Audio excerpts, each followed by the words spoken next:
Hello everybody and welcome back to Crystal Rocket's Chassis Variant Series. Got a nice little special one here. Once again, big thank you to Chumbawumbo for the very kind code donation for the Jenna Oxide. It was a hero mech that I've only ever heard a lot of grumbling about, but also a lot of high praise. And this mech is, yeah, definitely deserving of both in a way. It's incredibly powerful when it gets going. Basically, the Jenna Oxide is the hero Jenna that is primarily built around missiles. It has no laser weaponry and only comes as stock, usually with 2 LRM-5, 2 SRM-4. Now, I've gone for the popular build with the hero mechs because technically they aren't really canon, although that can be debated back and forth these days. But I've gone with a 4 SRM-4 build and a decent amount of ammo, and the engine isn't max size. It's still an XL, and the armor's been maxed out in places that it needs to be. And yeah, it's a blinder of a hero mech. It feels like it has Artemis already installed. I don't think it's got Artemis on its missile racks, but the missiles are nice and accurate, which is probably one of the reasons people get quite pissed about coming up against these things. It definitely outstrips the Jenna 2C in its capabilities of being an all-missile mech. Which is strange considering the Jenna 2C technically should have the edge over it with the clan weaponry, but it doesn't.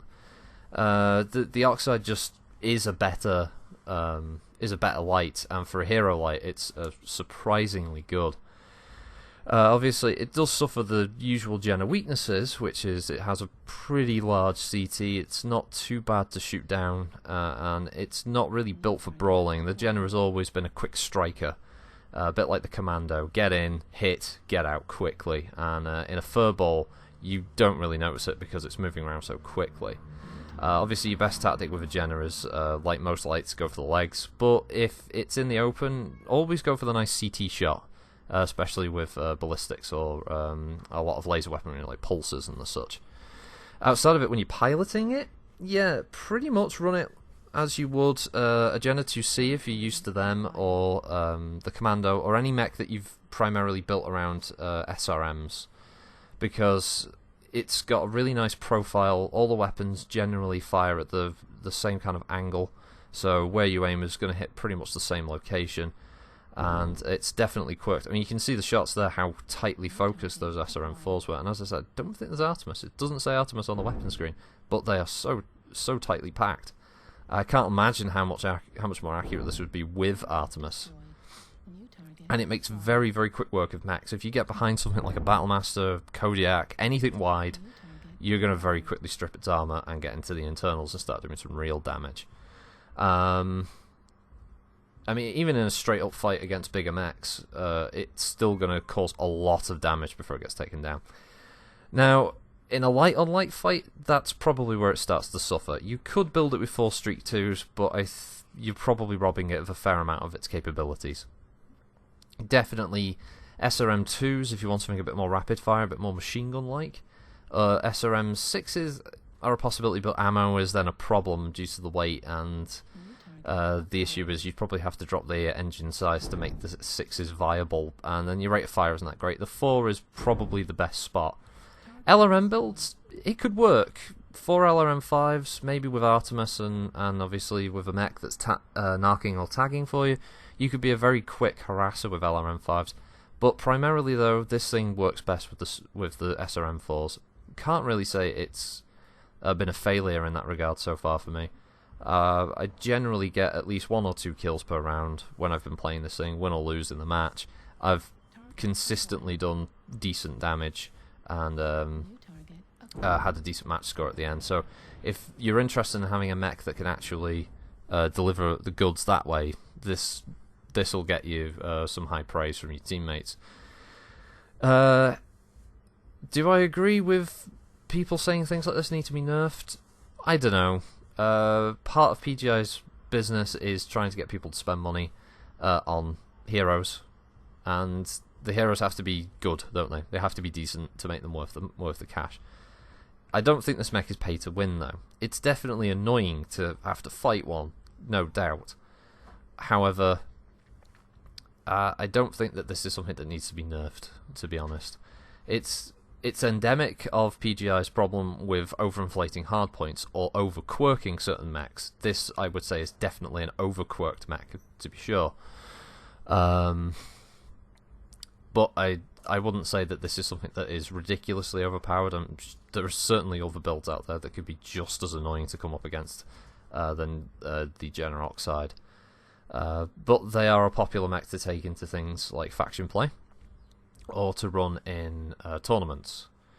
And yeah, there's no doubt that this mech can cause some serious hassle for teams. It's in faction play actually, it works quite well as again a mech that gets into the furball where the fighting starts inside the base. It can do a lot of damage very quickly and tends to get ignored when there's larger targets around, which, like a lot of light mechs, you make that mistake with them and they'll make you pay for it. So yeah, outside of that, General Oxide, if you're looking to spend some mech credits on a hero and light are your sort of preferred weight class, yeah, the Oxide isn't a bad choice.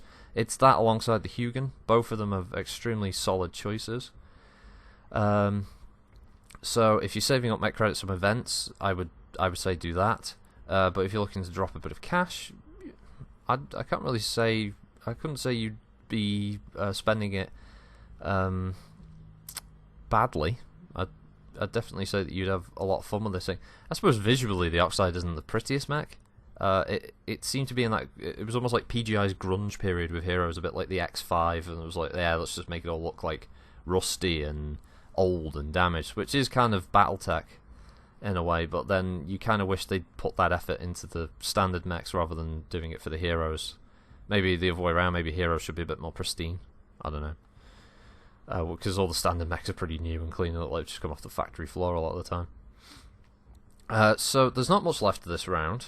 As usual, I've been asked in the past to keep the ending in, and I'm definitely keeping the ending in on this one because it's to use a kind of corny term, it's a doozy. It really is. I've never achieved this particular type of kill before. I'm very glad I managed to capture it on camera, I guess. And yeah, it's sweet. It's definitely would be in a highlight reel for me if I ever had to do anything like to sum up my like MechWarrior career. In general, this would be definitely on the highlight reel. So I'll leave you there with that, and you can see the rest of this fight with the Shadowcat and me and my lance mates. And I'll see you next time on the Chassis Variant series. Hope everyone has a good week, and yeah, have a good one, guys. Bye. Center torso critical damage.